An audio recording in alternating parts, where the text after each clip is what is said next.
세상의 모든 지식 언더스탠딩. 네. 자, 여러분들을 위해서 불철주야 노력하고 있는 언더스탠딩은 이렇게 네. 평일 저녁에도 저희 들어가서 저녁도 못 먹고 퇴근도 못 하고 항상 생방송으로 여러분들을 매우 유익하게 만들어드리고 있음과 동시에 또 여러분들이 또 지루하고 힘드실까봐 이렇게 또 주말용으로 캐주얼한 분위기에서도 또 열심히 하고. 그렇습니다. 저희는 이렇게 열심히 하는데 이제 여러분들은 도대체 저희를 위해서 뭘 하는 거냐 하는 생각을 저희가 항상 가져야 된다. 네, 열심히 할 때마다 저는 느낍니다. 오늘도 저희는 예. 깜짝 놀랄 만한 분을 모시고 또 네. 여러분이 생전 못 들어본 이야기를 또 전해드릴 거고요. 오늘은 이를리 얘기를 해요. 이를리. 이탈리아라는 뜻입니다. 제가 오늘 중간중간 발음이 별로 좋지 않은 안승찬 대표를 위해서 통역을 해드릴 거고요. 예. 예, 오늘 모신 분은 네. 젠테. 젠테. 예, 정순탄 대표님. 네, 입니다. 이분이- 모시겠습니다. 어서 오십시오, 일단. 안녕하세요. 네. 예. 젠테가 명품 파시는 회사인 거죠? 저희는 명품이라기보다는 좀 패션 전체를 좀 아우르는 서비스라고 봐주시면 될 것 같아요. 네, 그거는 저희가 알아서 보든 말든 할 거고요. 그거는 시청자 여러분들이나 저희가 알아서 판단하는 거지. 네. 네, 주의해 주시기 바라고요. 젠테. 죄송합니다. 네, 제가 네. 재밌게 시작하느라고. 아, 그럼요. 제가 시비를 말씀드렸죠? 걸어봤네요. 오늘 컨셉이 이거. 네. 네네. 올 엄청 단단해. 운동 엄청 열심히 하시는데 깜짝 놀랐어. 왜 이러셔? 스타트업 CEO잖아요. 네. 근데 굳이 몸이 좋아서 뭐해? 뭐, 아무래도 식솔들이 많다 보니까 가끔 말도 안 듣고 그러는 친구들도 있고. 그럴 땐 책상 한번 이렇게 딱 하는 겁니까? 체력 관리를 잘해야 돼서. 야. 네. 자, 제가 평소에 이거 명품을 구입하는 루트는 일단 뭐 현지에 가서 가게에서 산다, 뭐 면세점에서 산다, 다양하지만 요즘엔 명품 전문 쇼핑몰들이 있잖아요. 예. 스타트업 중에서도 또 누가 있죠? 젠테가 가장 유망하고 유력하고 훌륭하긴 합니다만 많죠. 유명한 오케이몰, 발란 등등등 발란, 뭐 그러죠. 트렌비 뭐 이런 회사 다 명품 파는 회사들이잖아요. 광고도 유명한 많이 하고. 연예인들 써서 광고도 많이 하고. 네. 그렇죠. 그걸로 많이 알려진 회사들이 네. 많죠. 그런 회사들 중에 젠테. 젠테가 가장 유망하다고 스스로 생각하고 계신 거죠? 그럼요. 네. 왜요? 왜요? 저희는 아무래도 연예인을 쓸 아무 예산도 없고 예. 저희는 그 돈으로 고객분들한테 고객 경험을 더 늘려드려야겠다. 그게 가장 큰 저희의 어떻게 보면 KPI라고 생각해요. 그래서 네. 네. 아니, 일단 그렇게 큰 돈 쓸 돈은 없다. 맞습니다. 아껴 써야죠. 네. 언제 창업하셨어요? 저희 2020년도에 창업했습니다. 어, 4월에. 2020년 4월에. 2020년이면 몇 년 되셨네요. 그러면 경쟁사들이 이미 창업을 해서 일단 고객 기반을 늘리고 있었던 때였겠습니다. 완전 선배님들이셨죠. 아니 근데 저는 이해가 안 가는 게 예를 들면 명품이라는 게 직접 여기서 생산하는 게 아니잖아요. 아니죠. 물건을 사왔다가 다 파는 거지 않습니까? 그렇죠. 그럼 유통이죠. 예를 들면 발란도 그렇고 젠테도 그렇고 사와서 하는 건 똑같은 에르메스인데 다른 점이 뭐냐는 그래, 거예요. 그게 뭐 어디서 아니 경쟁의 예를 차이가 들면 생겨? 발란이면 막 유명 연예인이 나와서 이름은 내가 많이 들어봤어. 그런 거라도 있지 않습니까? 맞습니다. 근데 젠테는 잘 모르겠어. 맞습니다. 그리고 그런 다양한 업종에 각각의 진입 장벽이라는 게 뭐냐? 그렇죠. 그러니까 즉, 너무 낮은 거 아니냐? 그러니까 어디서 승부가 나냐? 이제 그 질문입니다. 이 업의 본질에 대해서. 맞습니다. 말씀하신 것 중에 첫 번째 포인트는 다른 점이죠. 저희는 LMS는 없어요. 다른 플랫폼도 LMS 많이 파시거든요. 근데 젠테 시작의 가장 큰 어떻게 보면 차별성, 다른 점, 우리가 시작해야 되는 이유는 다들 파는 명품을 팔지 않는 플랫폼이 왜 없을까? 그게 무슨 말이에요? 그러니까 뭐 일반적으로 우리가 흔히 알고 있는 뭐 버버리가 됐든 예. 구찌가 됐든 뭐 아까 말씀하신 에르메스, 루이비통, 샤넬이 됐든 그런 브랜드들을 파는 플랫폼들은 사실 20년 전부터 너무 많았어요. 예. 대선배라고 불릴 수 있는 뭐 필웨이라는 것도 있었고 필 어디야? 필웨이라고 예. 뭐 거의 한 30년 전 사실 정확하게 언제 설립하셨는지 모르겠지만 제가 초등학교 때부터 알았던 플랫폼이니까 명품 쇼핑몰이에요. 맞습니다. 예. 그 당시엔 뭐 C2C라고 해서 중고거래도 활성화되어 있었던 걸로 네. 알고 있는데 사실 저희가 젠테라고 하는 프로젝트를 시작하면서 가장 페인 포인트가 뭐였냐면 많은 사실 명품을 좋아하는 사람들 말고 패션을 좋아하는 사람들은 해외 직구를 많이 해요. 네. 근데 해외 네? 직구를 하지 않고 국내에서 살 수 있는 방법은 왜 없지? 사실 우리가 국내에서 돈 많이 주면 살 수 있습니다.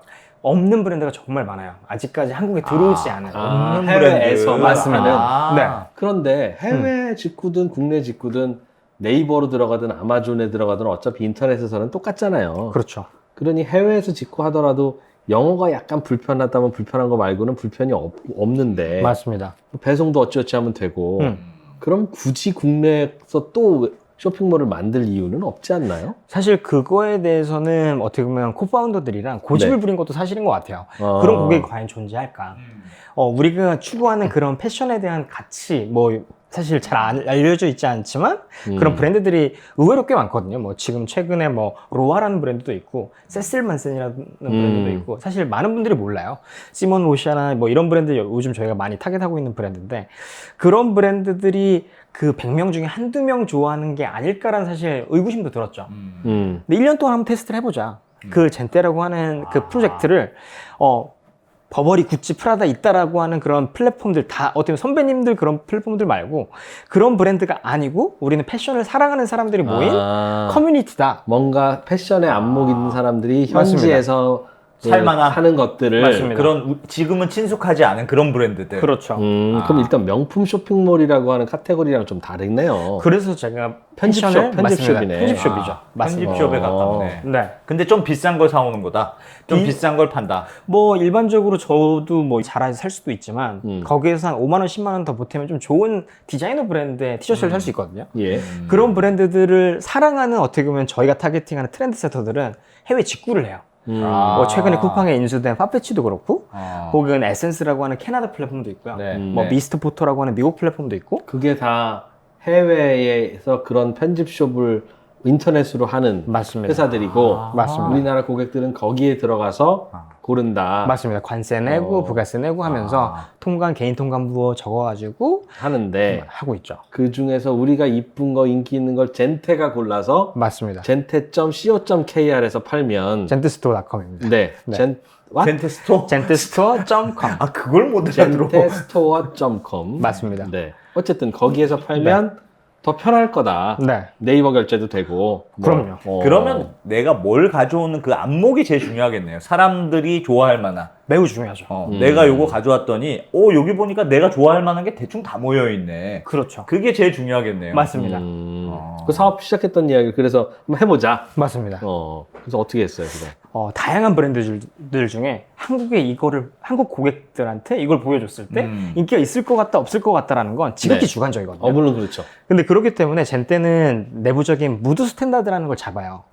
그 뜻은 저희가 우리가 타겟팅하는 고객의 무드를 설정해서 한 30대 중후반에 증권가에서 일하는 사람은 로로피아나를 좋아할 수 있다. 어허. 뭐 이런 식으로 저희는 가정을 하죠. 브랜드를 한번 추측을 맞습니다. 하는 가설을 세우는 거예요. 그렇죠. 그리고 로로피아나를 좋아하시는 분들도 충성 고객도 있지만 몇 번 사시다 보면 로로피아나 조금 질리는데 좀 비슷한 브랜드 없을까라고 또 고민하실 수 있잖아요. 네. 그럼 그 무드 안에 넣는 거죠. 그런 브랜드들을. 브랜드 이름 로르피아나예요? 로로피아나라고 로로피아나? 뭐 있습니다. 맞습니까? 네. 있습니다. 네.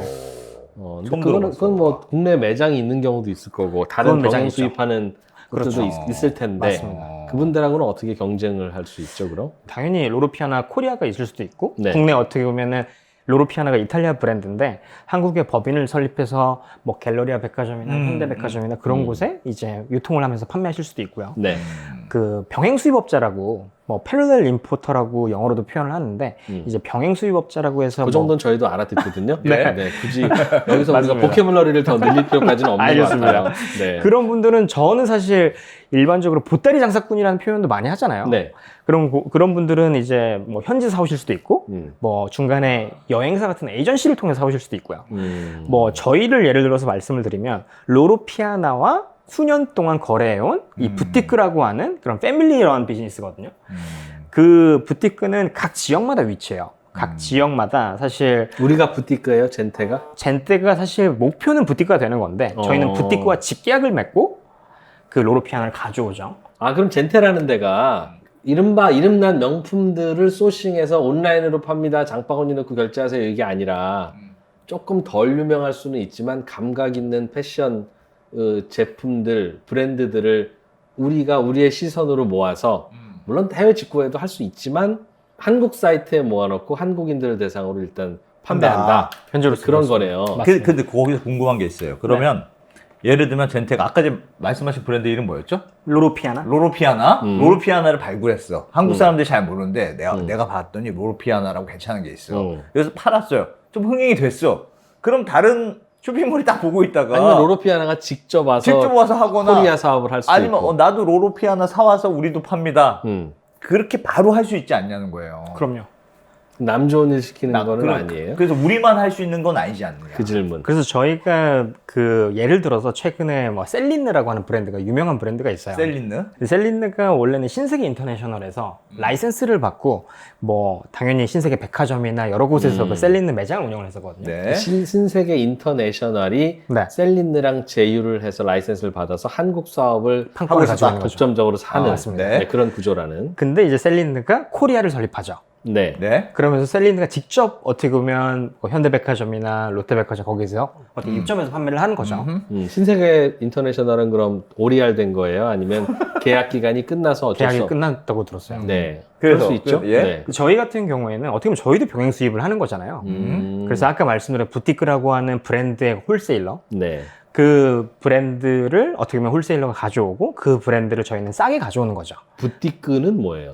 부티크는 각 지역의 유지들이 운영하고 있는 이 명품 편집샵, 다양한 브랜드들을 취급하는 편집샵, 뭐 컨셉 스토어, 현지에 현지에 있습니다. 이태리 현지에 이태리, 스페인, 프랑스, 현재 저희가 한 12개 국가의 부티크와 부티크들이 있어요. 맞습니다. 계약이 돼 있다는 게 우리만 살 수 있다는 거예요? 이게 뭐 독점권이 있는 계약은 아니고요. 네. 그 부티크와 사실 최초로 계약된 파페치라는 것도 있고 예. 다양한 어떻게 보면 그 제휴되어 있는 글로벌 파트너들은 있을 거예요. 그 중에 그 부티크들 입장에서 보면 맞습니다. 예. 근데 많은 부티크들이 한국에서는 저희와 계약되어 있다라고 저희랑만 계약이 되어 있다라고 이야기들을 많이 해주고 있죠. 그게 왜 그래요? 돈 많이 주면 난 아니 한국에서 굳이 그 부티크에 가서 우리가 한국에서 당신들이 모아놓은 편집한 제품들을 팔아보겠습니다라고 굳이 가서 노크하고 얘기하는 업자가 없었겠죠. 그런 거예요? 그렇죠. 사실 두 가지의 사실 저희랑만 하는 가장 큰 이유가 있는데 첫 번째로는 많은 보테리 장사꾼들이 잘 팔리는 브랜드들만 카테고리만 뭐 예를 들어 프라다 가방이다. 그것만 가져가서 파는 거죠. 예. 근데 그들 입장에서는 그럼 악성 재고라고 불리는 사실 잘 알려지지 않은 명품들은 재고로 쌓이는 거죠. 그게 도매상 입장에서는. 그렇죠. 아 부티크들도 유명한 제품도 갖다 놓고 그렇죠. 자기들이 좀 무명의 제품도 갖다 놓고 그렇죠. 모아놓은 큐레이터들인데 우리가 가면 유명한 것만 골라 산다. 그렇죠. 과거에 그런 적들이 많았었기 때문에 근데 우리 이른바 보따리상들은 그럼 가서 본사 가서 사지 왜 한 번 큐레이션 한 부티크들한테 가서 굳이 그것만 사려고 해요? 예를 들어서 프라다를 예를 들어서 말씀을 드리면 프라다가 신상품이 뭐 이번 시즌에 신상품 100개다라고 하면은 네, 매장 가면은 당연히 그 100개가 다 있을 수도 있지만 없는 경우도 되게 많아요. 100가지가? 맞습니다. 그리고 부티크들도 100가지 중에 100개를 다 사진 않아요. 그렇죠. 근데 여러 부티크들이 100개 중에 20개 사고, 누구는 40개 사고, 30개 사고. 근데 저희가 지금 부티크와 한 110개 정도 계약이 되어 있거든요. 네. 그러다 보니까 그 구색을 다 맞출 수 있다는 장점이 있죠. 돈을 이만큼 들고 왔어요. 그래서 내가 이탈리아 갔어. I'm 승찬한. 네 거 이거 사겠다. I have cash, enough cash. 봤냐? You know? 이렇게 해서 가도 네. 안 판다는 거예요? 개인적이나 개인 보따리 장사꾼들이 사가는 거에 있어서는 사실 그들도 주 매출은 오프라인이기 때문에 네. 관광객들이 주 매출처거든요. 아, 관광객들한테 팔아요. 맞습니다. 그리고 말씀하신 것처럼 사실 브랜드가 그 홀세일러 부티크들한테 그 채널을 되게 제재를 많이 해요. 제약을 많이 걸고 그렇기 때문에 뭐 우리가 흔히 알고 있는 LVMH나 캐링그룹이 주요 경쟁사잖아요. 그 회사들의 재무제표만 봐도 그 홀세일 레비뉴라고 하는 그 도매 매출이 네. 어마어마하게 커요.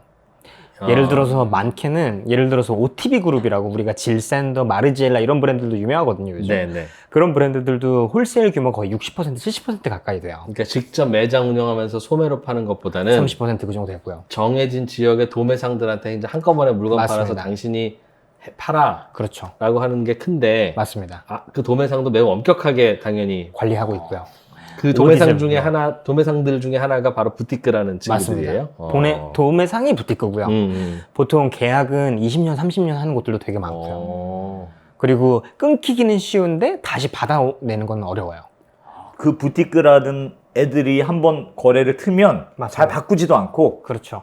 그 지역에선 부티크 요 동네는 얘네, 요 동네는 그렇지, 얘네. 해줘야지. 그렇게 그냥 완전 독점권을 주는 거예요. 일종의 대리점 같은 거네. 그들 명품 브랜드 입장에서 보면 우리나라는 좀 약간 담배 판매점 같은 거구나. 몇백 미터 이상에는 뭐, 안 그치, 돼. 뭐 오지 마. 요 몇백 미터 하는 담배는 한 군데서만 팔아야 돼. 그 대신 열심히 안 하고 매출 안 나오면 잘리는 걸 테고. 매출이 안 나오거나 사실 매출은 홀세일로 그냥 사오는 거기 때문에 그것보다 사실 뭘 치냐면 예를 들어 보테가 베네타다.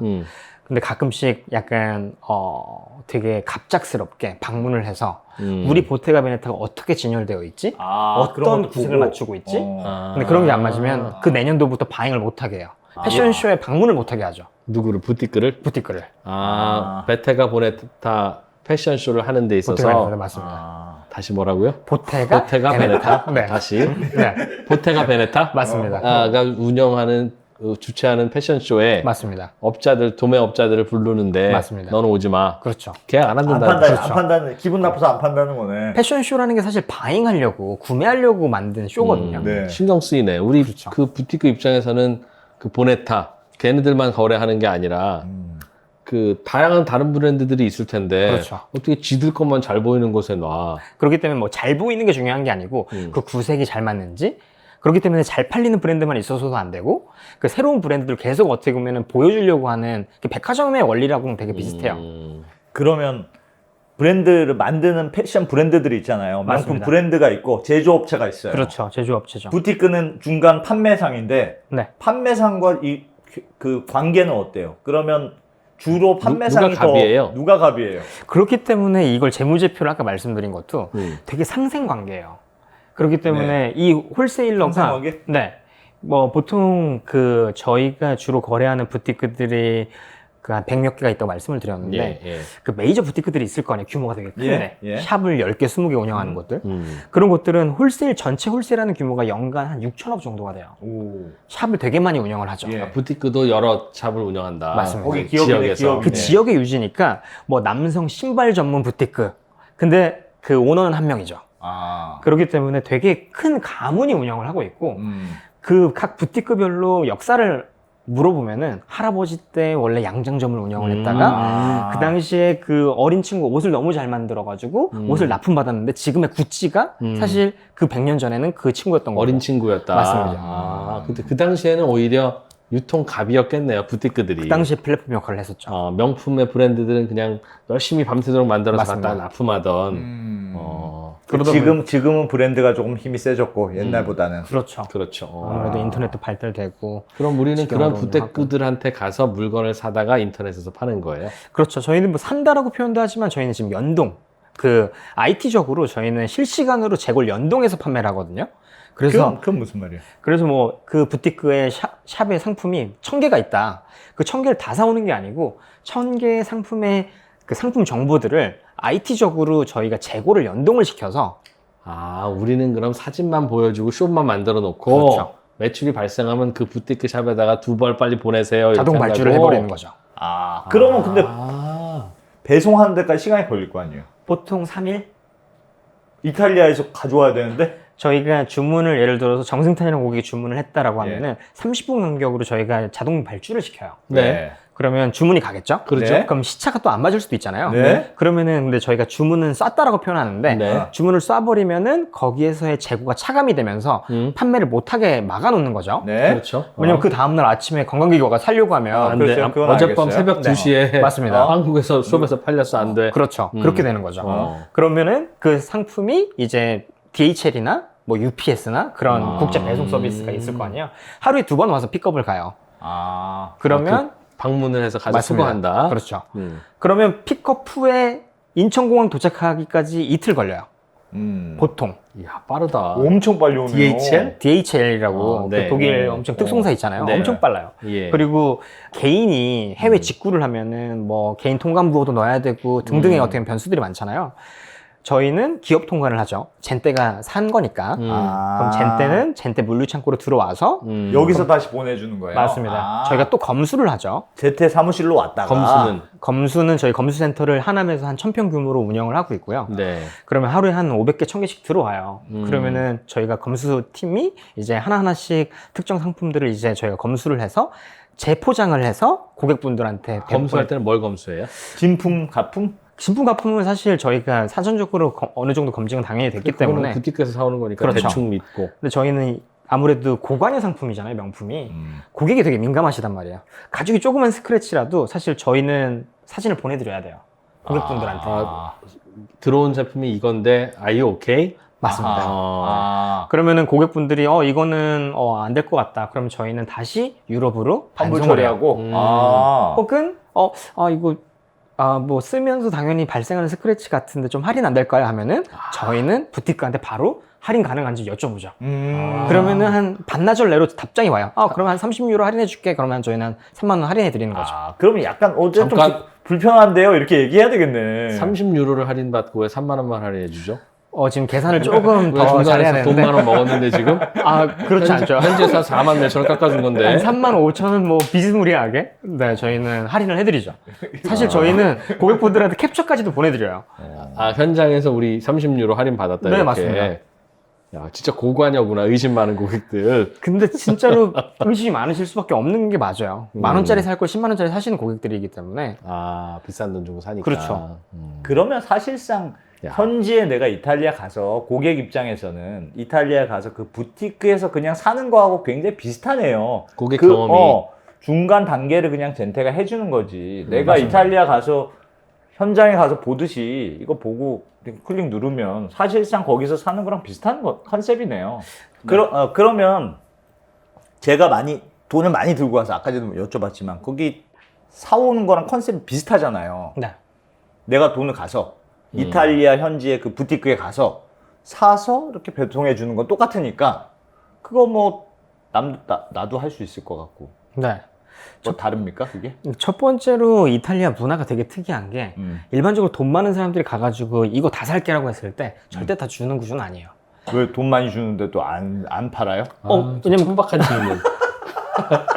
네, 죄송합니다. 일반적으로 개인들이 어떤 관광객들이 가족들이 와서 사가는 그런 백화점 형태이기 때문에 갑자기 뭐 동양인이 와서 혹은 뭐 흑인 백인이 와가지고 나 지금 1억 10억 있어 산다고 했을 때 그렇게 다 절대 안 줘요. 안 줘요? 안 주죠. 먼저 이유는 뭐예요? 어차피 돈 벌려고 하는 건데. 왜냐면 그들 입장에서도 이게 다 나갔을 때 이 사람이 와서 실망한다? 그렇죠. 없으니까. 네. 뭐 다 팔면 되지 뭘. 그래 그럼 좀 누구한테 다른 거 사시고 꼬리표가 또 들여오면 되지. 그래서 만약에 업자라고 했을 때는 또 계약 같은 걸 하려고 하고 이 사람이 정말 괜찮은 셀러인지 또 어떻게 보면 출처도 확인도 해야 되고. 그걸 왜 고민해요? 아니, 그 사람 나중에 돈을 안 줄 거면 여러 고민을 해도 되는데 내가 캐시 들고 캐시로 와서 따왔어. 사겠다면 네.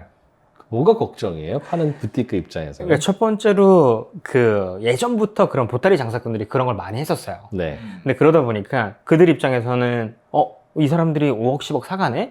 그래서 그 당연히 공급자 입장에서는 이 사람 또 오겠다라고 하면 더 많이 사겠죠.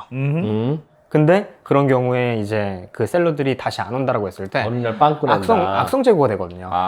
그래서 많은 어떻게 보면 이탈리아 업체들이 중국 어떻게 보따리 장사꾼들은 팔았던 그런 부티크들이 지금 되게 힘들어요. 왜냐면 그 상품들을 안 가져가거든요, 이제. 막판에 한 번은. 당연하죠. 우리나라 화장품 보따리상 팔았다가 시장이 엉망이 됐다면 그거하고 비슷한 모양이네요. 모든 시장에서 중국의 보따리상들이 네. 화장품을 벌크로 왕창 사가서 재고로 남으면 그걸 막 헐값에 떤다는 거예요. 그렇죠. 중국에서. 그래서 가격도 가격이 막 흐트러지고 그런다는 얘기는 들었어요. 그건 비슷한 건가요? 그게 화장품이라면 또 저희 같이 이제 뭐 라이징 브랜드, 명품 브랜드라고 했을 때는 브랜딩에 영향을 줘요. 그러겠죠. 그러면은 예를 들어서 명품 아까 뭐 버버리 구찌 얘기했지만 어떤 보따리 장사꾼이 구찌를 왕창 10억 원에 사갔어요. 사갔다. 그럼 구찌 코리아에서 개입을 해요. 여기 뭐지? 어디 출처가 뭐지? 그러면은 그 바코드만 찍어도 어디 부티크한테 판매됐는지 다 내역이 나오거든요. 그렇기 때문에 고루고루 팔 수 있는 플레이어가 되지 않으면 그들이랑 지속 가능성이 사실 없어요. 판매도 관리할 수는 있겠네요. 서스테이너블 정도는 그냥 말하셔도 돼요. 네. 서스테이너블. 그래서 네. 아무한테나 안 팔고 네. 믿을 만한 판매자한테만 판다. 그렇죠. 그럼 젠테는 믿을 만한 판매자예요? 거기 입장에서? 저도 그 믿을 만한 판매자가 되기 위해서 어떤 고민을 많이 해야 될 거 아니에요. 예.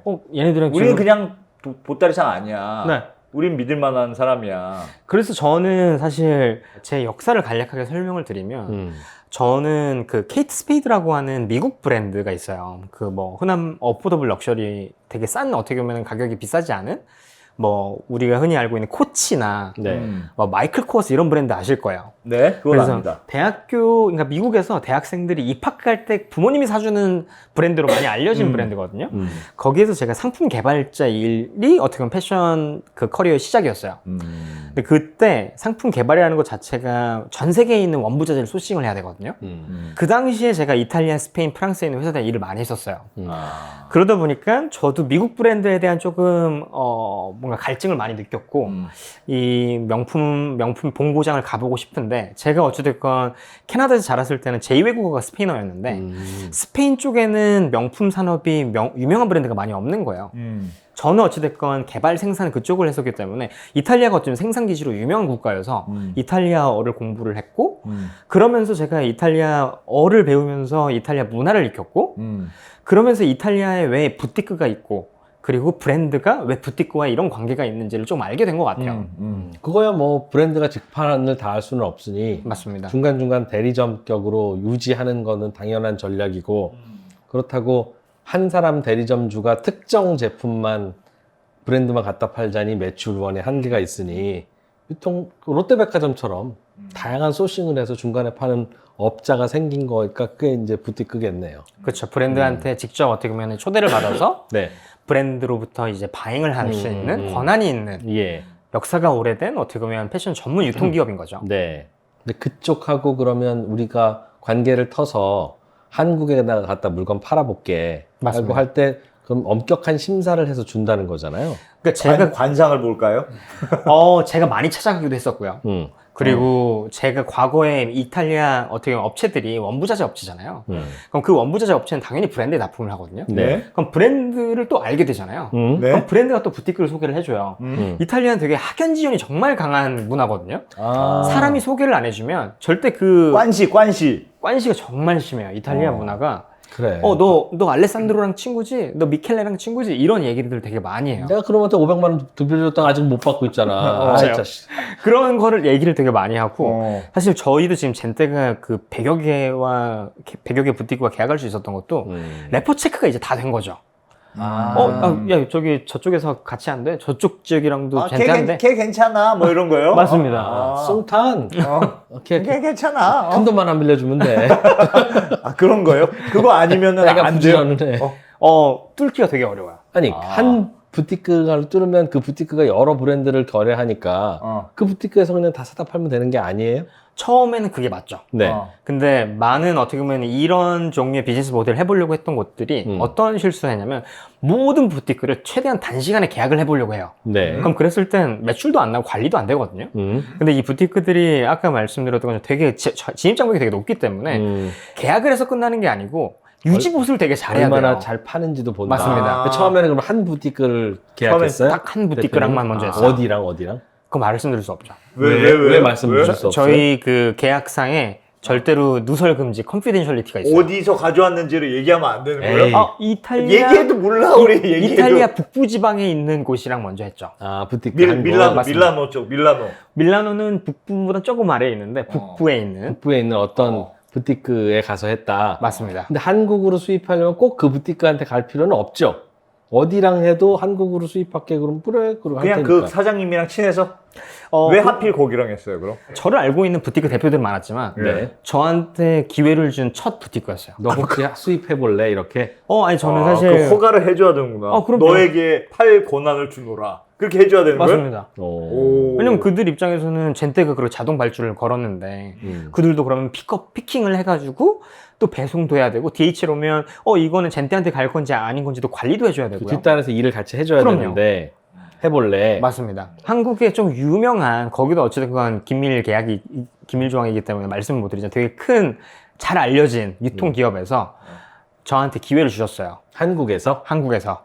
무슨 기회? 왜냐면 정승탄이라고 하는 사람이 부티크 네트워크를 너무 많이 알고 있으니 바잉을 좀 해보고 싶은 거죠. 그들이 정승탄을 한국에 있는 그 이용해서. 유통기업이 무슨 신세계 인터넷이야. 예를 들면 직접 가서 부티크한테 놓고 했더니 그들은 안 되니까. 이메일 답도 안 오고 맞습니다. 그러니까. 그래서 한 1,000만 원 정도의 어치에 한 5개 브랜드를 소싱해 줄 수 있냐. 어. 그래서 저도 그걸 토대로 또 영업을 한 거죠. 5천만 원 정도 예산이 있으니 맞습니다. 부티크한테 가서 야 나 5천만 원씩 사러 왔어. 네. 그래서 재고 있으면 좀 보내줘라. 좀 도와줘라. 그리고 난 믿어달라. 그렇게 해서 들어와서 저희가 한 20평짜리 조그만 그 지하 주차장에 시작했거든요. 그래서 다 패킹해가지고 첫 어떻게 보면 발송을 국내 배송을 좀 시키죠. 네, 완전 대행을 해준 거네. 완전 그때는. B2B 대행을 한 거죠. 그 우리나라 유통업자한테 맞습니다. 큰 유통업자. 그걸 해보고 네. 차라리 내가 창업해서 하자. 그거는 사실 젠테를 하고 첫 프로젝트가 B2B였어요. 왜냐면 B2C를 처음부터 줄 이유가 없거든요. 네. 아무리 저랑 그러면. 친구라도. 부티크도 약속도 안 받아놓고 젠테를 창업했어요? 그렇죠. 오. 저는 이탈리아에 살았고 이탈리아 부티크를 많이 알고 있으니 이 꿈을 믿어줄 수 있는 그 부티크는 존재할 거다라는 어떻게 보면 그 당시에 무모한 생각이었을 수도 있어요. 내가 그러니까 얘도 알고 얘도 알고 얘도 아니까 이 중에 한 놈은 해주겠지. 그래서 명함부터 팠다. 맞습니다. 이런 생각이 그때 있었구나. 답이 없는 상태에서 우리나라의 어떤 유통기업이 너 이태리 좀 잘하는 정승탄이지? 가서 그럼 이것 좀 사다 줘. 애들이 전화를 안 받는데. 아니 근데 나 그게 궁금한 게 관시가 중요한데 그럼 가서 그냥 나 좀 살고 밥도 같이 먹고 매일 찾아가서 매장에 하이 나는 너 승탄이야. 맞습니다. 그럼 그냥 친해지는 거 아닙니까? 안승탄. 그러면 안 돼. 그 정도로는 안 돼요. 그 정도로는 진입장벽을 못 뚫고 이태리에서 못 들어가요? 뭘 하면서 그 네트워크를 쌓았어요? 그러니까 제가 이탈리아에 원래 그 케이트 스페이드 브랜드의 업자들을 많이 알았으니까 이탈리아어를 최대한 빨리 배워서 소통할 수 있는 능력까지 키운 다음에 그들을 만나러 가야겠다는 일단 게 인테리어를 할 수 있어야 돼. 그 목표밖에 없었어요. 이탈리아 간 이유는. 그래서 이탈리아에 가서 무작정 깜지 쓰면서 단어 외우고 이탈리아 사람들이랑 친해지고 그리고 회사원일 때. 그때는 다 어떻게 보면 그만두고 네. 그냥 이탈리아어 하나만 배우고 오자라는 생각만으로 간 거였죠. 이탈리아로 호롤단신으로. 맞습니다. 회사원 생활을 하다가 맞습니다. 갑자기 갑자기 더 이상 회사원은 아닌 것 같아서. 본고장으로 가야겠다. 어포더블 럭셔리는 좀 갈증이 많이 났죠. 네, 조금 왜냐면 제가 그 PD 프로덕트 디벨로퍼 그 상품 개발자 일을 하면은 네. 생산인이 개발인을 다 보게 돼요. 예. 그러면 중국이든 뭐 인도네시아든 생산 기지도 많이 보러 가는데 그냥 대량 매스 프로덕션이라는 표현을 많이 하잖아요. 그냥 찍어내요. 라인 생산을 하는데 본드 붙이고 봉제하고 또 옆에 본드 붙이고 쭉 하면서 하루에 수천 개 수만 개씩을 생산을 하거든요. 어포더블 럭셔리는. 그렇죠. 보통 네. 그래요. 예? 그러다 보니까 저는 뭔가 장인 정신으로 만드는 생산은 어떨까? 그 명품 브랜드는 정말 어떻게 만들어질까? 이건 진정한 명품이 아니야. 이런 생각이 들었군요. 그래서 넌 어포더블 럭셔리를 좀 보고 싶다. 넌 그냥 매우 비싸. 그냥 럭셔리 그냥 그 뭔가 진짜 그 본고장의 명품과 미국이나 그런 브랜드의 가장 큰 차이는 역사의 그 기간의 차이가 확실히 커요. 뭐 100년 이상 된 브랜드가 많죠. 아무래도 이탈리아나 프랑스에는. 근데 이제 뉴욕 브랜드는 많아봤자 한 30년, 40년 된 브랜드밖에 없는데 그래서 가서 공부해보고 싶었던 거예요. 사실 그게 그렇게 달라요? 집이 좀 살아요? 그때 사실 모아놨던 돈을 다 쓰고 오자라는 목표로 갔습니다. 회사원 이탈리아 가서? 생활하면서. 맞습니다. 그렇게 모아놓은 돈을 다 써도 될 만큼 집이 좀 살아요? 다 쓰기 전에 꼭 제가 직장을 구해야 되겠다는 생각을 했고. 그렇게. 네. 그래서 진짜 럭셔리를 배워보자. 바로 이탈리아에 무조건 가서. 무조건 가서 그게 좋습니까? 이탈리아 가면? 그 형제를 느껴요? 그 이탈리아 지금도 너무 친한 친구가 있는데 그 친구를 어디서 만났냐면 가죽 학교에서 만났어요. 이탈리아의 그 라스콜라 델 꼬이오라 그래서 그냥 스쿨 오브 레더란 뜻이에요. 근데 거기에서 제가 왜 가방을 만들어 보고 싶었냐면 정말 장인들은 어떻게 만들길래 그래서 한 150년 된 유명한 가죽 학교가 있어요. 그럼 회사원 생활을 마치고 무조건 나 이탈리아에 가서 패션을 공부해 볼래 맞습니다. 하고 한 후에 바로 가죽 학교를 들어간 거예요? 3개월 동안 이탈리아를 마스터하고 왜냐면 그 80세 이상 장인분들한테 가방을 배워야 되니까 또 자랑한다. 3개월 만에 어떻게 이탈리아를 마스터합니까? 저는 스페인어를 원래 했었어요. 그래서 스페인어랑 이탈리아어랑 되게 비슷해요. 그럼 그런 말씀을 하셔야죠. 네, 이제 말씀을 계속하세요. 3개월 동안 3시간 동안 인텐시브 코스를 듣고 또 3시간 동안 깜지를 쓰고 밤에는 이탈리아 친구들 새로운 친구들을 사귀면서 그렇게 해서 그래서 어느 정도 피자 먹고 그렇죠. 맥주 먹고. 피자, 파니노 먹고, 파스타 먹고 하면서. 그래서 그 친구랑 이제 가방 만들고 가죽 어떻게 보면 잘라가면서 이제 이탈리아를 익힌 거죠. 그렇게 알게 된 친구다. 그렇게 하나하나 알게 된 친구들이 많아서 걔네들이 부티크랑도 또 친하고 현지에. 그렇죠. 아. 그 원자재 업체는 또 브랜드랑 친하고. 그 정도로 친해야지만 살 수 있어요? 그냥 얼굴 좀 익혔어요. 그 정도 안 되고 얘는 진짜 내 친구야. 얘는 내 친구니까 그냥 믿고 맡겨. 그냥 어디 신청하면 되는데 뭘 모르는 거 아니에요? 그렇게까지 해야 돼요? 뭔가 피자 먹고 술 먹고 막 이렇게 해야 되는 거예요. 괜히 어렵게 한 거 아니야? 왜냐면 제가 어렸을 때 영어를 처음 배웠을 때 네. 그런 활동을 안 하면 빨리 못 늘더라고요. 언어를. 영어가. 네. 아니 그렇지 이탈리아어는 그렇게 해야 빨리 느는데 네. 지금 우리 질문은 네. 젠테가 네. 그 부티크 쪽이랑 연결하는 거는 그냥 이메일 쓰면 되는 거였는데 괜히 이탈리아 가서 그렇게 같이 술 먹고 술 먹고 피자 먹고 그런 거 아니냐? 뭔가 이제 저도 그렇게 생각을 해볼 수 있는데 그래서 젠테가 되게 특장점이 있는 이유는 뭐냐면 그들의 문화를 좀 빠삭하게 알아요. 사실 이메일 보내고 너네도 성장하고 싶지 우리도 성장하고 싶어 우리 거래하자 라고 하는 문화였으면 모든 사람들이 했을 수 있는 문화인데 그런데 사실 이탈리아는 어떤 약간 꽌씨라고 아까 말씀하셨는데 저희가 라면 하면 김치가 생각나는 것처럼 네. 이탈리아는 그런 문화의 그 형태가 되게 강해요. 되게 짙어요. 비즈니스를 아무하고나 하는 거 아니야? 절대 안 해요. 아. 왜 그런 생각을 하게 됐을까? 이탈리아의 특성상. 저희가 거래하고 있는 이 부티크들의 우선순위는 성장률이 아니에요. 그건 그들의 뭐예요? 가문을 대를 잇는 거죠. 할아버지, 중조할아버지 시작했던 우리의 이 명예가 훼손되면 안 돼. 어차피 자손만대를 물려줘야 되는 게 목표니까 맞습니다. 튼튼하게 오래 가야지 그렇죠. 키우는 게 1번은 아니야. 오프라인을 운영하니까 부동산업이 아무래도 발달이 돼 있을 수밖에 없고 예. 그거를 잘 관리하고 유지하는 게 그들의 목표지 갑자기 중국에 그 중국 자본이 들어와가지고 100억 원을 사겠다고 해서 그거를 열어주는 친구들이 아니에요. 그럼 그래요? 내 대에서 좀 돈 좀 벌다가 망할 수도 있으니 안 돼. 맞습니다. 근데 그런 곳들이 되게 많았어요, 과거에도. 사실 지금 근 코로나 전후로 해가지고 되게 그 50년, 100년 된 부티크들 중에서도 힘든 곳들이 지금 많거든요. 사업을 자식들에게 세습하려고 하는 욕망들이 강하군요. 아주 강해요. 상속세 이슈는 없나요? 뭐 세금을 조금 물어봐야 될 것 같기는 한데. 네. 그래서- 사업 상승이 네. 잘 되나 보다 거기는.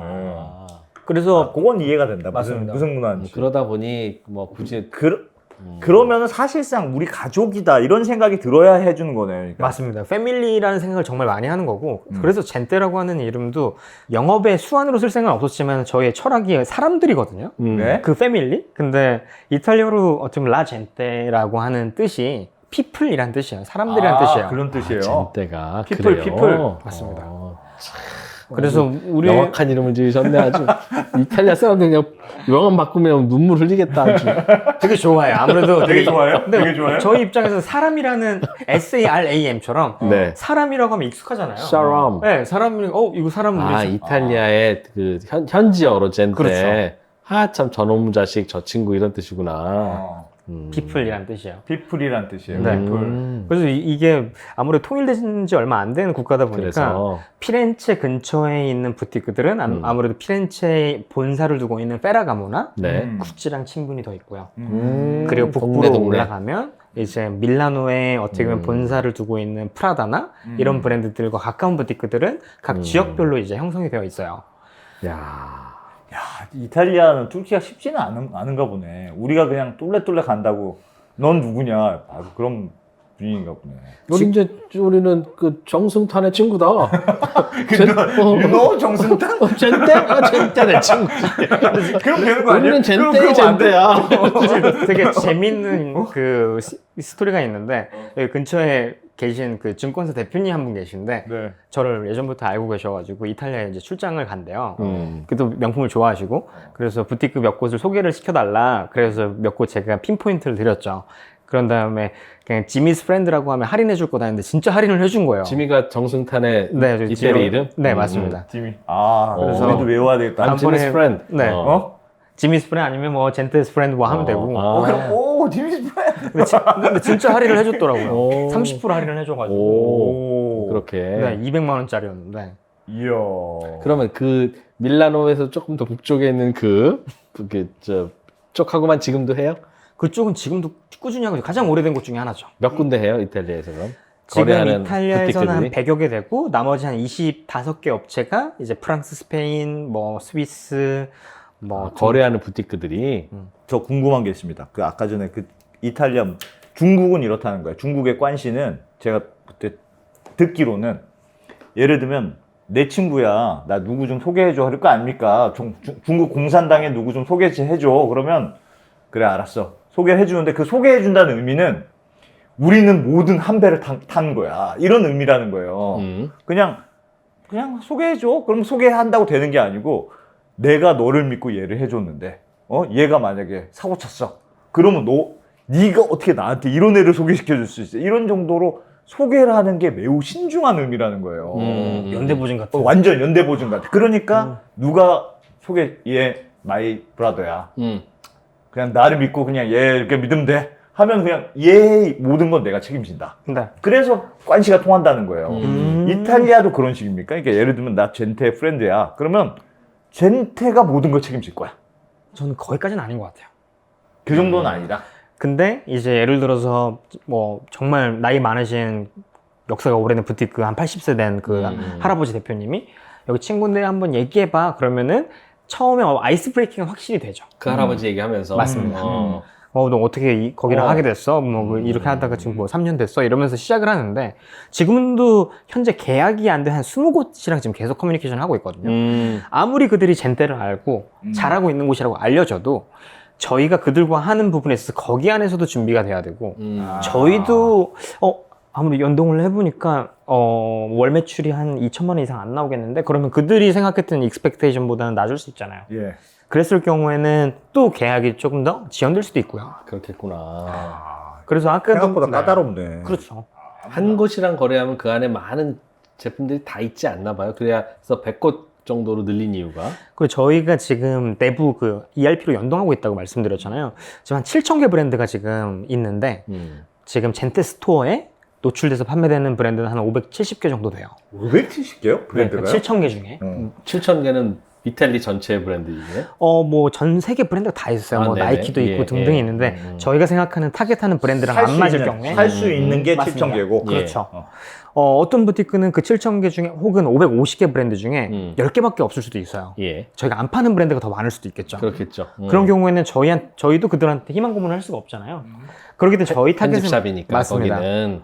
그러면 지금까지는 소수를 살려고 하니까 그렇지만 이제는 브랜드 본사랑 직거래를 틀려고 해도 그동안의 히스토리도 있고 맞습니다. 그러니 직거래 하자고 하면 할 텐데 왜냐면 본사 입장에서도 내가 뭐 한국 시장을 특정 부티크한테 독점권 준 것도 아니고 맞습니다. 그런 거잖아요. 그렇죠. 그렇게 하실 거예요? 아니면 뭐 저희는 이미 하고 있고요. 음. 근데 뭐 지금 한 15개 브랜드 정도 직거래 계약이라는 거는 사실 한 건 없고 직거래를 맺고 저희가 본사랑. 패션쇼도 저희가 초대를 받아서 패션쇼도 보고 패션쇼는 이제 보는 거고 이제 쇼룸에 가서 바잉을 하죠.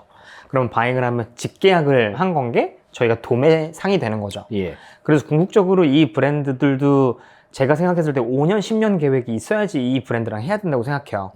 왜냐면 한두 번 하고 끝내버리면 평판이 정말 안 좋아지거든요. 젠테 바잉하러 왔는데 한두 시즌만 사고 이제 안 사. 이 평판이 알려지면 이 편집샵은 어떻게 보면 평판의 인지도가 너무 안 좋아져요. 그러면 대표님 그건 이탈리아만의 특성입니까? 예를 들면 나 그럼 이탈리아는 너무 막 무슨 마피아 같고 너무 힘들어. 나 그냥 프랑스 가서 사올래. 그러면 안 됩니까? 프랑스도 그래요? 그러니까 프랑스도 있고 뭐 영국도 있고 유통 다른 데도 구조는 다 있을 거잖아요. 맞습니다. 유통 구조는 똑같아요. 근데 재밌는 건 성향이 달라요.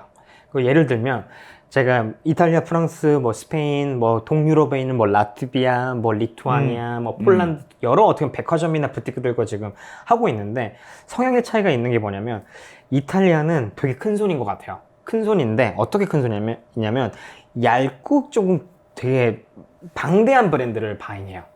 부티크들이 각 부티크별로 다루는 브랜드가 예를 들어서 보통 평균 한 300개 정도 돼요. 샵들도 운영을 많이 하고. 다양한 브랜드들을 맞습니다. 갖고 있어요 보통. 맞습니다. 근데 프랑스 부티크는 흥미로운 게 뭐냐면 루이비통만 팔아? 예를 들면 한 50개에서 100개 브랜드를 집중적으로 뎁스 있게 팔아요. 그렇기 때문에 저희는 지갑도 세 가지만 팔지 이탈리아처럼 15가지 갖다 놓지 않는다. 그렇죠. 그 희한하네요. 그 약간 문화적인 약간 차이가 있는 모양이네요. 아무래도 뭐 이탈리아 같은 경우에는 뭐 밀라노 패션위크가 있고 프랑스에는 파리 패션위크가 있어서 네, 바잉을 네. 많이 할 텐데 저도 그 부분에 대해서는 조금 더 많이 알아가야 되는 부분이겠지만 제가 느끼는 바로는 프랑스 부티크는 프랑스 브랜드가 아무래도 많이 알려져 있잖아요. 예. 그 뎁스가 되게 크고 또 역사가 되게 오래됐어요. 그리고 한 브랜드가 다양한 제품을 만들겠죠, 그럼. 그렇죠. 루이비통이 다지 뭐. 브랜드 몇 개만 갖다 놔도 충분하겠지. 샤넬, 루이비통 뭐. 그렇죠. 프랑스 잘 알려진 게 뭐 샤넬, 루이비통, 뭐 셀린, 음. 디올 뭐 이런 브랜드가 있을 텐데 좋은 파트너의 기준을 항상 고민을 해요. 그러면 한 상품을 100개 가지고 있는 게 좋은 부티크야? 아니면 여러 브랜드를 저희가 롱테일로 팔 수 있게 해주는 이탈리아 부티크가 좋은 부티크야? 그래서 그런 거에 대한 기준을 계속 모디파잉을 하고 있어요. 근데 저희 같은 경우에는 작년에 한 490억 정도 저희가 매출을 냈는데 전체 매출의 1위를 하고 있는 각각의 어떤 카테고리가 있을 거 아니야. 가방, 신발, 의류. 네. 근데 전체 매출 비중의 2%도 채 하지 않아요. 아, 다양하게 판다. 그 다양하게 파는 게 아까 말씀드렸던 우리가 후발주자로서 부티크들이 젠대화해야 하는 가장 명확한 이유를 제시할 수 있는 무기라고 생각했어요. 야. 특정 제품의 의존도가 낮다는 거죠. 맞습니다. 그러니까 진짜 편집샵이 강하고 여기는 여기서만 파는 제품이 많다는 뜻이네요. 그렇죠. 뭐 하나 제대로 팔리는 제품이 없다는 뜻이네요. 저희는 사실 그렇게도 보이기도 그래, 합니다. 회사에서 회의할 때는 직원들 사실은 그렇게 야단칠 것 같은데? 루이비통을 팔았으면 한 2천억 됐을 거예요. 근데 만약에 저희가 생산자라면 네. 그게 맞을 텐데 패션 트렌드가 정말 빨리 바뀌어요. 그래서 저희가 지금 현재 뭐 유럽에 지금 저희 모든 부티크들이 항상 이 얘기를 많이 해요. 작년에 구찌가 현재의 구찌가 아니다. 그 뜻은 뭐냐면 작년에 구찌는 인기가 많았어요. 근데 지금 구찌가 안 팔려요. 아, 특히 구찌가 네. 그래요? 근데 그러니까 우리가 그런 얘기를 많이 하는 게 뭐 구찌가 이번에 뭐 작년에 그 크리에이티브 디렉터가 되게 유명한 사람이었고 네네. 약간 히피스러운 뭐 맞습니다, 그런 거 했다고 알레산드로 들었어요. 미켈레라고 그 사람이 이제 나가기도 했고 이 사람이 계속 똑같은 이 컨셉이 안 바뀌니까 이제 어떻게 보면 그 구찌를 좋아하는 사람 혹은 구찌를 살려고 했던 뭐 중국이 될 수가 있고 거기 입장에서는 질리는 거죠. 그래서 구찌가 작년에는 없어서 못 팔았는데 지금은 사람들이 구찌를 트렌드가 바로 바뀌었어요. 맞습니다. 치프 디자이너가 되게 중요하네요. 엄청 중요하죠. 맞습니다. 그래서 저희가 한 브랜드를 몰아가지고 잘 팔리게 하는 전략을 하면 리스키하다. 엄청 리스크가 커요. 아니 이렇게 하면 되죠. 이 구찌가 잘 팔려서 구찌를 팔다가 그래. 올해는 루이비통이네. 그럼 그래. 루이비통으로 갔다가 꼭 우리 아들이 하는 얘기 같아. 넌 왜 좀 제대로 잘하는 과목이 없니? 그러니까 아빠 기복이 있으면 안 돼요. 그렇게 하면 되잖아요. 아니 진짜 하나는 또 얘기하다 보니까 젠때만 집중하면 그게 맞는데 젠때 말고 부티크를 또 생각해야 되잖아요. 작년에 너네 구찌 이렇게 가져갔는데 왜 안 가져가? 이 질문을 할 수밖에 없어요. 우리 그럼 구찌랑 관계가 어떻게 될 거야? 너네 구찌 작년에 10억 달라고 10억 줬는데 이제 왜 5천만 원도 안 가져가려고 그래? 막 이런 얘기를 하죠. 그쪽 저 부티크들이 그럼요. 젠데한테 맞습니다. 저희가 브랜드랑 직거래를 하는 부분에 있어서 5년, 10년을 고민하는 것도 10억, 20억 사는 브랜드를 소싱하자가 아니고 이 브랜드는 그래도 한 500만 원, 1000만 원씩 우리가 예산을 10년치는 어떻게 보면 저희가 잡을 수 있을 정도로 그래도 좋은 브랜드를 잘 찾자. 야, 내가 보니 얘기를 들으면 들을수록 이탈리아는 그 부티크가 완전 갑인가 봐. 유명하죠. 부티크한테 왜 안 사가냐고 왜 안 사가냐고 치고. 야간도 주고 이 부티크 내가 안 팔리는 걸 어쩌라는 내가 거냐. 안 준다. 근데 왜냐면 그 이탈리아 내에서도 명품 조합이라는 게 있는데 네. 한국의 뭐 정경련 같은 거예요. 예, 길드. 근데 그 길드가 야 구찌 이번에 줄이자라고 하면 구찌가 연간 어떻게 보면 매출 성장률에 엄청 큰 영향을 받을 수밖에 없어요. 그 정도로 연합이 힘이 세요. 있구나, 부티크 연합이. 엄청 네. 세구나. 그리고 그 조합의 조합장이 뭐 약간 규정이 있어요. 또 선출을 또 하기도 하고요. 근데 그 할아버지들이 저를 되게 좋아하시기도 하고요. 그 찜이정 걔 버릇 없어서 안 되겠더라. 그러면 그때부터 근데 안 되는 거야. 비즈니스가 안 되는 거야. 연락도 안 받고. 제가 한번 그런 엄청 잘 챙겨야 되겠네. 선물 보내고 막 명절 선물 보내셨습니까? 명절 선물? 그분이 지금 나이가 한 70 후반 정도 될 텐데 코로나 때 괜찮지? 지금 이탈리아가 특히 북부 지방이 많은 사람이 죽었거든요. 베르가모 지역이. 근데 그분이 베르가모에 산다고도 알고 있었고 그래서 연락을 했는데 너무 목소리가 안 좋은 거예요. 어디 있냐? 지금 산에 별장에 혼자 와 있다는 거 무서워가지고 그래서 제가 그 DHL로 마스크를 한 통을 보내드렸어요. 그래서 그 이후로 또 좋아졌죠, 관계가. 또 그 소개도 구하기 해주고. 어렵다는 마스크를 마스크를 그때 한 30개씩 10개를 보냈으니까. 그래서 너무 잘해. 고맙다고. 시골에 혼자 있는데. 네, 언제 혼자 있어. 굳이 왜 마스크를 왜? 근데 그분이 그 조합장이시니까 아, 그거는 또 이제 온 저 사람을 회원들한테 뿌리고 이렇게 많이 그렇지. 써라. 그거 그때만 해도 마스크가 대단한 거였어요. 그렇지. 마스크. 그때 진미가 인기가 많아졌었어요. 아, 네. 그런 거 해야 되는구나. 그런 것도 진짜 하고 사업하기 힘들다 네. 정말. 패션 이탈리아는. 사업을 해도 참 사업은 어려운 거야, 그죠? 네. 네. 어. 그리고 야. 뭐 저희 예를 들어서 이탈리아는 유명한 아무리 명절이 크리스마스랑 그리고 저희 부활절도 있고요. 그리고 이탈리아에는 이제 뭐 성모 마리아가 뭐 잉태한 날 뭐 등등의 되게 그 천주교적인 되게 유명한 국경일들이 있는데 그때마다 저희는 손편지 써서 보내드려요. 손편지를 쓴다고요? 네. 100개 브랜드에 100개. 승탄, I'm 승탄. 솔직하게 말씀드리면 100개까지는 못하고요. 어. 20개, 30개를 저희가 그 내부 GBM 부서가 있는데, 글로벌 비즈니스 매니지먼트 부서가 있는데, 거기 부서한테 이제 그 선정을 해달라고 하죠. 근데 부활절 때 보냈으면은 그 다음에는 좀 중복되지 않게. 오케이. 아마 6개월 정도 주기가 있으니까, 아, 부활절, 그래서. 크리스마스, 네. 편지 내용은 감사합니다. 너희 때문에 우리가 사업을 잘하고 있고. 감사하고. 그쵸. 난 정말 이번에도 너무 감사했고, 막 그런 거 뭐 하고. 아들 공부 잘하고 있니? 뭐 이런 그럼요. 거 써요? 그러면은 이제 왓츠앱으로 저희가 이제 왓츠앱으로 커뮤니케이션 많이 하니까 편지 잘 받았고 작년엔 저희가 그거를 보냈었어요. 그 한국 장인이 소주잔 그거를 보내드렸는데 그거 너무 좋아하셨고 저희 한 3주 전부터 그 프로젝트를 세워요. 물건도 부활절 팔아주고 프로젝트. 선물도 주고 주고 편지 손편지 써주고. 거구나 정말. 진짜 그러니까 거기는 완전 그들은 감옥 돈 받고 갑이구나. 물건 보내주고 어. 뭐 없니? 뭐 편지는 안 오니 요즘은 왜 이런 사실 이런 부분을 하게 된 가장 큰 이유가 그게 또 하나 있었는데 파페치가 네. 나스닥에 상장되면서 그 쿠팡이 이번에 인수한 회사죠? 맞습니다. 그 서신이 하나 있었어요. 그 호세 네베스가 그 상장되면서 쓴 서신이 있었는데 그게 되게 저는 인상적이었던 게 파페치 같은 회사가 이렇게 성장해서 파페치 된 거죠? 그렇죠. 그렇죠. 비즈니스 모델을 전 개선하고 싶었거든요. 파페치 비즈니스 모델을.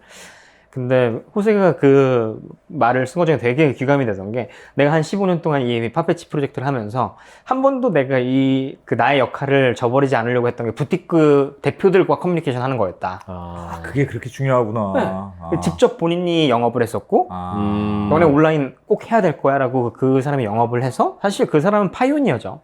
정말 대선배님이라고 생각하고 근데 그들이 어떻게 보면 단점들을 보완하는 어떻게 보면 비즈니스 모델이 젠때가 되어야 된다는 생각을 했기 때문에 파페치의 단점 중에 뭘 보완하고 싶었어요? 거기는 플랫폼입니다. 그 오픈마켓이고 각 부티크들을 입점시켜서 그들이 판매하게 해요. 아하. 중개업자입니다. 통신판매 중개업자라고 예. 이제 표현을 하죠. 근데 통신판매 중개업자가 되면은 이제 그 중개업자가 갑질을 또 많이 할 수밖에 없어요. 우리 이 박스로 보내 그러면은 검수 기준 이거 맞춰. 너네 이거 이틀 안에 안 띄우면은 너네 페널티도 물어. 막 이런 식으로 하게 되고 어찌됐건 파페치는 여러 브랜드 인수하면서 부티크들한테 어떻게 보면 수수료도 많이 올린 것도 많았었잖아요. 그런 부분이 있다 보니까 저는 마켓플레이스 모델은 부티크들과 정말 좀 지속 가능한 본딩을 할 수 있는 비즈니스 모델은 아니겠다. 그래서 저희는 유통업자가 되기로 한 거였고, 중개업자가 오히려 아니고요. 클래식 트레디셔널로 옮겨간 거네요. 맞습니다. 거꾸로 오히려 그죠? 그렇죠. 야. 근데 이 산업은 되게 저는 트레디셔널 한 것 같아요. 아예 브랜드를 만들어 보고 싶은 생각은 안 드세요? 내가 이럴 바에는 내가 이놈들 내가 편지 쓰고 하는 전때 만들었잖아 브랜드. 근데 뭐 아예 내가 하나 만들고 말이지. 대표님이 말씀해 주시는 게 되게 신기한 게 저희는 이번에 브랜드를 하나 인수를 했어요. 오, 그래요? 저희가 브랜드를 인수해서 뭐 뉴스 기사로도 몇 번 나오기도 했는데 그 브랜드는 원래 제가 이탈리아에서 첫 직장이었던 그 가죽 회사에 한국 그 가죽 학교 지나고 제가 그 원부자재 소싱하던 그 회사 중에 하나에 그 피스톨렛이라고 하는 가죽이 되게 유명했어요. 전 네. 세계적으로. 램스킨, 그 양가죽으로 유명했는데 그 가죽을 한국에 어떻게 보면 판매하는 지사장 역할을 했었어요. 예. 첫 고객이 그 브랜드였어요. 블라인드 리즌이라는 브랜드인데 블라인드 리즌이 엄청 인기가 많았던 브랜드였어요. 현지에서? 한국에서요. 뭐 G드래곤이나 유명한 뭐 브랜드 어떤 고객들도 많았었고 근데 그 브랜드를 이제 젠테 품으로 들어왔죠. 인수했어요. 인수를 했습니다. 블라인드 리즈닝. 맞습니다. 리즌입니다. 블라인드 리즌. 가방 가죽 제품. 가죽 레더웨어, 실버웨어. 그래서 약간 가죽 자켓이나 뭐 실버 뭐 팔찌나 목걸이나 이런 건데 아까 어떻게 보면 되게 저희가 브랜드를 해야 되는 사명이 사실 있었어요. 왜냐면 저희가 부티크들한테 상품을 사오잖아요. 근데 그 부티크는 브랜드한테 상품을 사오죠. 네. 그러면 당연히 저희도 부티크들한테 판매할 수 있는 역량을 키워야 된다는 생각을 했어요. 우리도 팔 수 있으면 우리- 되겠다. 우리가 브랜드 갖고 맨날 있으면. 우리도 부티크들한테 우리도 갑질 한번 해보자. 부활절날 편지 좀 받아보자. 그래. 우리만 뭐 편지 쓰라는 그거 법 있냐. 이 네트워크를 최대치의 효율화를 내야 되겠다. 가끔씩은 우리가 이렇게 그럼 우리 이거 안 준다? 이것도 할 수 있어야 된다. 뭐 그렇게 뭐 갑질을 할 생각 없지만. 근데 아니 그리고 네. 그게 자기 네. 브랜드가 있어야 되는 게 왜 무신사 이런 데도 다 PB 상품 만드는 게 중개만 해갖고 남는 게 별로 없다는 거예요. 결국 이마트도 그럼, 자기 그럼. PB가 있어야 그게 싼 거 같아도 그래야 많이 남지. 그럼. 사실은 유통만 계속해서는 몸만 바쁘고 남는 게 별로 없다. 1년 내내 편지만 쓰고. 그래 맞잖아요. 그쵸, 뭐 브랜딩에는 되게 큰 효과를 줄 것 같긴 한데 근데 저희가 이런 브랜드들을 소싱을 안 했으면 저희가 지금 거의 20만, 30만 고객이 계시는데 그 고객분들을 유치를 짧은 시간에 할 수는 없었겠죠. 이게 참 뭐 어느- 실패해서 파는 게 쉬운 일이 어느 아니구나. 정도는 그 제품당은 어느 정도로 남아요? 보통 10만 원에 사오면 네. 우리는 보통 얼마나? 보통 저희가 25에서 35%? 그 이게 정도? 상품마다 객단가마다 차이도 있고 다른데? 뭐 10만 원 하면은 만 원 남을 수도 있고 2만 원 남을 수도 있잖아요. 네. 근데 저희가 뭐 200만 원짜리 예를 들어서 저희가 7월부터 12월 그 하반기 정도에는 객단가가 90만 원, 100만 원까지 올라가요. 그랬을 때는 훨씬 더 많이 남길 수밖에 없죠. 겨울옷 길어야 된다는 거죠? 그렇죠. 긴팔 옷, 잠바 이런 게 그다음 많이 뭐 크리스마스 거지? 선물 뭐 반팔티보다 긴팔티가 훨씬 비싸고 뭐, 그리고 티보다는 당연히 아우터가 더 비싼 거고요. 그렇지. 이거는 그러면 네. 요즘 그 위메프 사태 때문에 저희가 궁금한 건데요. UF, 네. 일단은 외상으로 갖고 와서 팔고 나서 돈 줍니까? 아니면 현찰 보내서 오 그래. 먼저 돈 주고 갖고 와서 재고로 우리가 떠왔습니까?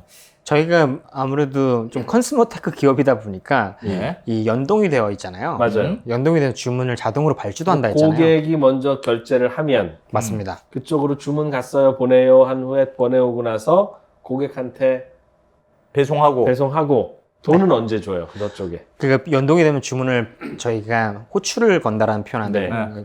콜을 하면은 저희가 카드 정보까지도 가거든요. 음. 카드를 요청하는 부티크는 저희는 주문을 쓰면서 바로 카드 결제가 돼요. 그쪽으로 바로 결제되는 거예요, 그럼? 그렇죠.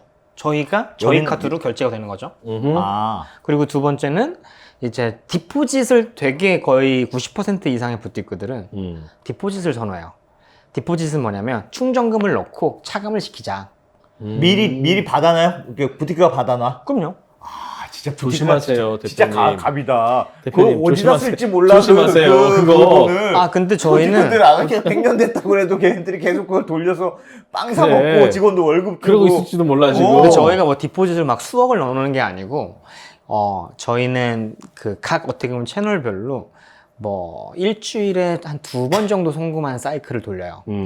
그러면 한 3일치의 주문의 평균 금액은 한 1,200만 원이다. 라고 3일치 하면은 정도 미리 주고. 맞습니다.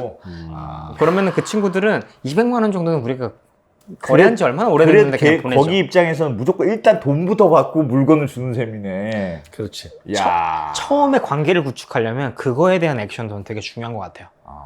너가 남들 통해서 나를 들었더라도 돈에 대한 부분은 엄연히 어떻게 보면 객관적인 부분이다 보니까 근데 정말 너무 친한 부티크가 소개시켜 준 곳은 처음에는 그러면 2주 정산으로 하자. 그럼 2주 동안에 주문이 들어온 거는 그냥 상품 보내주고 2주 후에는 줘라. 맞습니다. 야, 이게 내 쉽지 보니까 않구나 이게. 프랑스든 이탈리아든 정말 명품은 공급할 수 있는 데가 한정적이고 사고 싶은 사람은 많고 희한한 시장이 형성된 거지. 그런 시장이 어디 있어요? 돈 그럼요. 주는 사람이 최고지 무조건. 이 소비재가 아니고 이거는 정말 사치재라고도 사실 표현할 수밖에 없잖아요. 그게 좋아요. 난 별로 이태리산 뭐 해본 적이 없어가지고 모르겠네. 근데 진짜 좋아요? 그러니까 이태리산 가방. 사실 과거에 제가 명품을 좋아했었던 이유는 뭔가 존중받기 위함이었던 것 같아요. 그러니까 외국에서 오래 자라면 동양인으로서 사실 네. 마이너리티잖아요. 네. 근데 이 명품이라는 건 사회적 지위가 사실 반영된 어떻게 보면 그런 부분이기 때문에 저는 그렇기 때문에 성장을 끊임없이 할 수밖에 없는 산업일 수밖에 없고 사실 기본적인 필수제의 의라고 했을 때는 명품은 아예 반대적인 요소잖아요. 그렇죠. 근데 그런데도 불구하고 왜 성장을 하지라고 했을 때 사람들은 실질적으로 그 빈익빈 부익분 더 심해지고 돈을 쓰고 싶은 사람은 쓸 곳이 제한적이거든. 그렇지. 이탈리아는 어때요? 보니까 이제 어차피 이탈리아의 고객들은 보는 영상 아니니까 이런 점은 참 장점인 것 같고, 아, 이탈리아는 이런 점 때문에는 아주 큰 나라는 못 될 것 같아. 뭐 그런 것도 있을 거고. 과거에 어떤 조상들이 물려준 그 세계 문화유산이 많잖아요. 근데 그게 차지하는 그런 문화적 요인이 너무 커요. 그 예술적 요인이라던가. 그러면 어떻게 보면 저는 이탈리아를 가게 되는 가장 큰 이유도 장인 정신이 뭐길래. 근데 제가 솔직히 이탈리아에 오랫동안 살면서 봤던 장인 정신은 어떻게 보면 국가가 만들어낸 하나의 정당화일 수도 있겠다. 즉, 다른 곳으로 이동하는 걸 싫어하거나 발전을 싫어하는 사람이 하나만 그냥 끊임없이 하는 걸 좋아하는 사람들이 어떻게 보면 국가가 만들어낸 그런 일종의 이데올로기 같은 장인 거. 정신이 맞습니다. 있는 거예요? 그렇죠. 그거 우대하고. 그거 어떻게 그럴까? 근데 정말 제가 살았던 곳도 거의 900년 된 그 건물이었는데 그 앞에 그 바이올린을 3대째 만들어 오시는 그 조금 아뜰리에였어요. 네. 근데 그 할아버지가 아침에 갔을 때 그 자세를 밤에 갔을 때 똑같은 자세로 계속 만드시더라고요. 와. 그러면서 가끔씩 나와서 담배 피시는 모습을 보면서 와, 난 몇 살이냐 막 이런 걸 물어보죠. 이런 식으로 친구를 만들거든요. 그렇게 열심히 만드니까 막 나무 인형이 살아나서 말을 하고 막 피노키오가 되지. 300년 동안 만들었으니까 야, 얼마나 900년이면 뭐야? 고려 국민왕 때야. 900년. 아, 우리 900년을 만들었으니까 그렇지. 근데 그게 그들한테 삶에 어떻게 보면 녹아져 있어요. 아. 가방을 잘라서 더 예쁘게 만드는 걸 고민하고 이 하나에만 그 뭔가 포커스를 두는 삶. 그렇기 때문에 저는 이탈리아가 장인 정신이라는 걸로 포장이 돼도 사실 포장이 된 게 과언이 아닌 것 같아요. 야, 제품이나 직업에 대해서는 그렇게 하나에 몰두하면서. 왜 나라는 거? 근데 왜 그렇게 파트너들은 자주 바꿔요? 저는 그래서 제가 느꼈던 틈새 시장으로 느꼈던 건 너무 하나에만 빠져서 생산을 하니까 아, 여기서의 가장 큰 문제는 판매자가 없어요.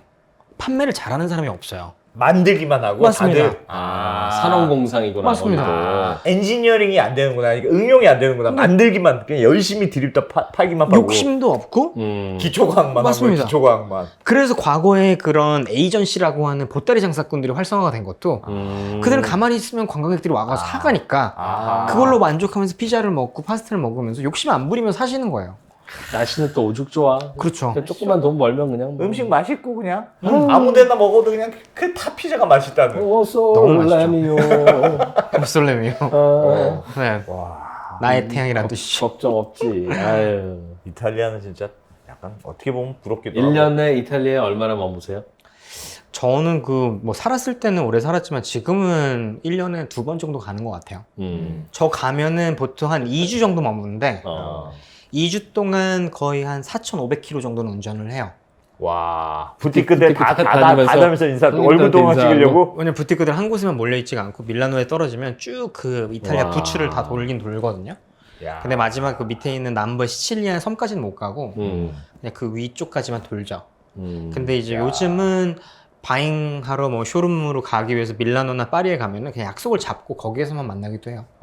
밀라노로 모여라 형들아. 맞습니다. 어. 맞습니다. 나도 이제 좀 컸다. 그렇게도 느껴질 수 있어요. 맞아요. 그것도 선물도 다 하나씩 사가야 되겠네. 뭐 하나. 맞습니다. 한국산 뭐. 아, 골치 네. 아프다. 어? 뭐 좋아해요? 뭐 이탈리아 사람들? 선물해 가요? 저는 그 선물을 과거 딱 직전에 갔을 때는 청주 사갔어요. 청주. 조그만 청주 한 5병 사갔고 어. 나머지 친구들한테 못 줬죠.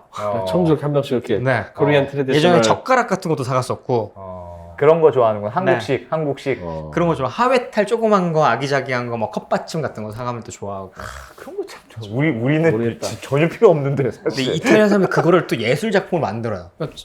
작년에 갔었던 친구한테 와 이거 너가 선물해 준 건데 어떻게 저렇게 예술 작품을 만들어 놓지? 벽에다 또 걸어놓고. 걸어놓고. 네, 이 컵받침을 걸어놓으면 또 이쁘더라고요. 네. 먹고 살아 다 그런 재능으로. 아, 그게 다 이제 조상으로부터 물려받은 일종의 문화적 유전자 같다는 거죠. 맞습니다. 그런 게 있는 것 같아. 그럼 천년을 놀고 먹었으니 얼마나 좋은- 문화적 유전자가 쌓였겠어. 하여튼 어렸을 때부터 보고 듣고 하는 게 있으니까 그 예술 감각이 자연스럽게 전체적으로 평균이 키워지는 것 같아. 확실히 있어요. 확실히. 거기는 그럼 다 그런 전통 가옥에 살아요? 전통 가옥이 된다. 오래된 건물. 아파트 이런 데 안 살아요? 아파트 안 살겠지. 네. 되게 근데 여름엔 되게 시원하고 겨울엔 되게 추워요. 대리석으로 만들어졌다 보니까 아, 여름에 시원하고. 네. 겨울에 춥고. 집들이 다 오래됐고 근데 다 너무 잘 만들어진 다음에 건물 언제 같아요. 이탈리아 언제 가십니까? 우리 또 어떻게 좀 따라가면 안 돼요? 그래서- 미스터 종. 저는 이제 다음 출장 승탄 프렌드라고 어떻게? 다음번에 갈 때 한번 오시죠. 저는 한 번 가면 이제 한 달씩은 머물러야 될 것 같아요. 한 지역에 이제 머무르면서 업체가 많아져가지고. 맞아요. 그냥 피렌체 한 달 거주하면서 한국 사업은 누가 관리해요, 그럼? 이제 뭐 저는 이제 2개 시차를 다 일을 해야 되겠지만 뭐 저희 뭐 경영본부장님도 계시고 저희 뭐 전략본부장님도 계시고 동업자들이에요? 코파운더? 뭐 동업자님도 계시고 또 들어오신 분들도 있고 이제 믿고 맡겨도 되겠다. 그래도 한 달이니까 뭐 12개월 중에 동안? 한 달 정도는 갔다 와서 그쪽 관계 너무 중요하니까 이익은 어느 정도 합니까? 전때 이 회사는. 저희는 지금 이번 연도 목표는 한 900억에서 1000억의 목표는 한 30억 정도 순이익으로 매출 900억에 네. 순이익 한 근데 이번 연도는 사실 저희가 명확하게 내부적으로 세운 목표는 BEP다 그렇게 세운 거라서 작년에는 저희가 그 아까 말씀드린 하남 물류센터 네. 저희 검수센터 투자를 좀 많이 했었고 이번 연도에는 이익을 BEP로? 명확하게 보여줄 수 있는 해보자 한번. 이제 도달할 수 있는 20, 21, 22, 23 몇 년 되지도 않았는데. 그래도 뭐 금방이네. 네 저희 상반기는 흑자를 또 처음으로 창립 이래 처음으로 상반기 흑자를 달성을 하면서 네. 흑자도 흑자인데 전년도 매출의 70%를 이미 달성을 했어요. 상반기에. 상반기에. 사실 보통 상반기는 하반기 대비 한 어렵죠. 한 7대 3 정도로. 7대 3이에요. 맞아요. 근데 너무 관심 가져주셔가지고. 비슷한 경쟁자들은 우리나라에서는 잘 나타나기도 쉽지도 않고. 그렇죠. 그렇겠어요. 저희 입장에서 좀 그래요. 저는 뭐 반대로 이제 파페치가 한국 기업이 된 거라고 봐야 된다면 그거를 계승할 수 있는 명확한 서비스가 돼야 되지 않을까. 야, 부지런함은 어디서 옵니까? 정 대표님의 부지런함은. 간절함에서 오는 것 같아요.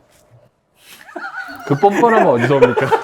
지금 그 대답에서 눈빛이 아래위로 정 대표님의 그 당당함과 뻔뻔함은 어디서 옵니까? 그러니까 젠테 식성들이 있다 보니까. 저 같으면 그냥 밴쿠버에 살 것 같은데 굳이 뭐 이탈리아하고 밴쿠버 같이 좋은 데서 왜 굳이 그 탈출해가지고 날씨 좋고, 좋은 대학 그렇지 나오고. 뭐 한 번 사는 거 좀 재밌는 거 해보고 싶었고 캐나다는 지루해요. 그런 것 같아요.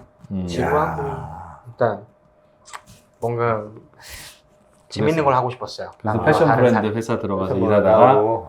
뜻한 바 있어 때려치우고 이탈리아에 가서 네. 굳이 열심히 살 이유가 없는 것 같은데 왜? 아니 뭔가 동양인이라고 막 차별 많이 받았습니까?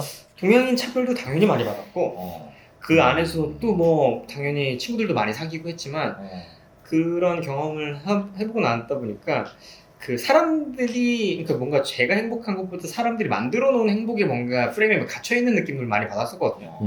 특히 사실 좋은 대학교 가야 된다라고 하는 부모님의 어떤 프레임도 있었고 케이트 스페이드 그 좋은 직장을 왜 버리고 왜 이탈리아 갔냐라고 하는 부모하다 너 왜 그러냐 이거는 정말 잘못된 선택이다라고 저를 비난하는 것도 사실 저한테는 컴플렉스였다라고 생각해요. 그렇기 때문에 저는 어떻게 해서든 이 말을 지킬 수 있는 사람이 되고 싶었어요. 내가 저지른 일에 대해서 네. 남들이 손가락질하지 않게 하기 위해서 어떻게 1년 만에 이탈리아를 마스터하고 오냐 누가 어떻게 1년 만에 이탈리아에서 직장을 구할 수 있냐 사실 저는 이탈리아를 1년 비자를 가지고 간 거였어요. 어떻게 보면 워킹홀리데이 비자를 그 당시에 첫 어떻게 보면 대상이었는데 너무 감사했죠. 비자 만드는 것도 돈도 많이 들고 뭐 학비로 해가지고 스튜던트 비자로 하는 것도 비쌌기 때문에 근데 이탈리아에 가서 꼭 가져와야 된다라고 생각했어요. 그 사람들한테 존중받고 싶은 그냥 기본적인 인간의 욕구였던 것 같아요. 사업 제대로 읽어보겠다. 나도 이탈리아 가보고 싶다. 한 번도 제대로 못 가본 것 같습니다. 놀러 가려고 가는 나도 이탈리아 공부할 수 있어. 나도 음식이 좀 맛있을 거야. 너무 맛있어. 3개월 만에. 조금 좀 매출 늘고 그러면 유튜브 채널 하나 인수 좀 해주시면 안 됩니까? 비싸게. 아니 그냥 싸게 드릴게요. 그래서. 나중에 그냥 칼부를 주시고 그 경영진 괜찮은 경영진도 하나 내려보내 주세요. 1순위로 갈릴 것 같아요. 1순위로. 힘들어. 야, 네. 이탈리아. 네. 자, 오늘은 젠테라는 패션 온라인 명품 패션 플랫폼? 편집샵 플랫폼.